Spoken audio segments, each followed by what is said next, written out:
Ассалаумағалейкум. Бүгінгі айтатын ұлы тұлғамыз Тоқтарбайұлы Қобыланды, яғни Қобыланды батыр жайында. Біздің мына ұлы тұлғалар арнасына жазылып кетіңіздер және де қолдау көрсетіңіздер. Сіздердің қолдауларыңыз біз үшін өте маңызды. Қобыланды батыр, атаңызға айналған халық батыры. Шыққан тегі Қыпшақ, оның ішінде Қара Қыпшақ. Халық жадында сақталған әңгімелерде, халық шежірелерінде оны көбіне Қара Қыпшақ Қобыланды деп атайды. Шежіре деректеріне қарағанда, Қара Қыпшақ Қобыланды Жошы ханның Шайбан деген баласының тұқымы. Әбілқайыр ханның тұсында өмір сүрген ханның белгілі қолбасшыларының бірі болған адам. Қазақ хандығының бөлінуіне де осы Қобыланды батыр себеп болған деседі. Бұл жөнінде Шәкәрім шежіресінде біздің осындағы арғындардың атасы Дайырқожа Әбілқайыр ханның сүйікті қазысы екен.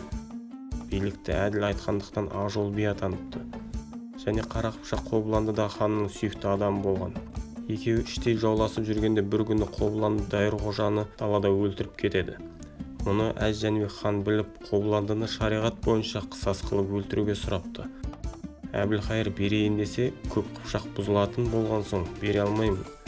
3 кісінің құнын ал деген соң бұған Жәнібек өкпелеп бөлініп кетеді деген деректер келтіріледі. Бұл оқиғаның тарихи шындық екені Дайырқожаның әкесі Қотан жыраудың өлген баласының денесін айналып қайғырып, қан жұтып жүріп айтқан: «Қара Қыпшақ Қобыландыда нең бар еді, құлыным? 80 асып таянғанда 90-ға тұра алмастай үзілді ме жұлыным» деп басталатын толғауы да дәлелдей түседі. Қобыланды батыр жайында екінші бір дерек көзі қазақ халқының қаһармандық жырларының бірі Қобыланды батыр жыры. Бұл мазмұны жағынан да басқа батырлық жырларға қарағанда шоқтығы биік тұрған халықтық шығарма ерлік эпопеясы.